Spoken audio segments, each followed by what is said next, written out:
warga Kabupaten 50 kota pemilik tanah yang terdampak pembangunan tol di jalur Payakumbuh Pangkalan, bertemu Wakil Gubernur Sumatera Barat Audi Joinaldi. Dinas Kominfotik di situs resmi Pemprov Sumbar menyebutkan, dalam pertemuan pada Selasa, tanggal 24 Januari tahun 2023, itu, warga menyatakan dukungan pada pembangunan jalur tol itu. Syaratnya, warga yang tergabung Aliansi Masyarakat Terdampak Jalan Tol Pendukung Program Pemerintah, ALMAS, tersebut, meminta semua pihak melakukan proses secara transparan dengan prinsip ganti untung. Ketua ALMAS Yondriko mengatakan, mereka yang datang bertemu Wagub berasal dari 5 nagari yang benar-benar terkena rencana trase jalan tol di 50 kota. Tidak ada kami menolak, kami mendukung rencana pembangunan jalan tol.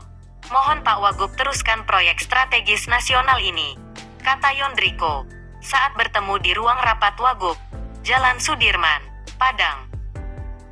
Yondriko hadir bersama hampir 40 orang perwakilan dari 5 nagari di 2 kecamatan yang terdampak rencana jalan tol.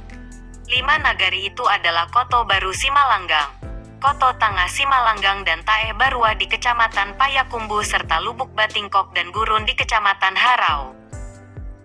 Husna, salah satu pengurus ALMAS mengatakan, belakangan ada pernyataan yang disebut menolak jalan tol di trase Payakumbuh Pangkalan. Menurutnya, hal itu tidak berasal dari pemilik lahan yang tanah atau rumahnya terkena rencana trase jalan tol.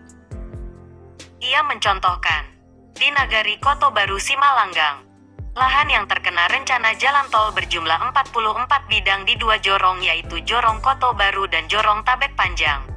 Ia mengklaim, hampir 70% warga sudah setuju. Sisanya disebut belum setuju karena masih memerlukan penjelasan tambahan terkait pembangunan jalan tol. Trase tersebut akan mengenai sekitar 267 bidang tanah di 5 nagari. Pada bidang tanah yang terdampak itu, ada rumah, lahan pertanian dan tanah kosong. Yondriko menyebut, sebagian besar sudah menyatakan setuju pembangunan jalan tol dalam bentuk tertulis.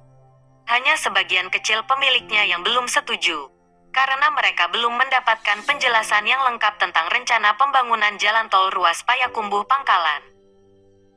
Kami keberatan dengan adanya pernyataan sekelompok orang yang mengatasnamakan warga terdampak yang menolak pembangunan jalan tol di trase Payakumbuh Pangkalan ini, tuturnya.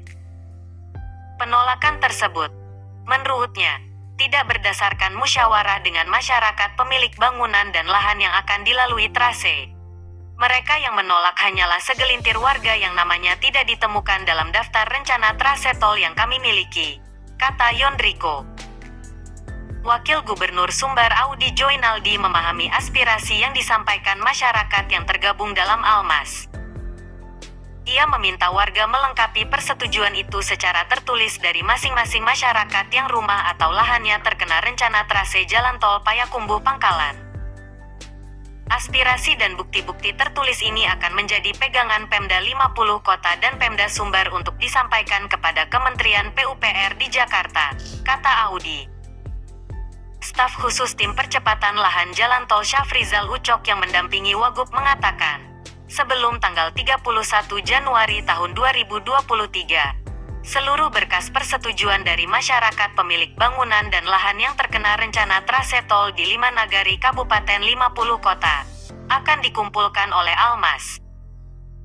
Nanti berkas-berkas dari ALMAS akan disampaikan kepada Gubernur Sumbar melalui Bupati 50 Kota, untuk kemudian diteruskan kepada Kementerian PUPR di Jakarta, ujar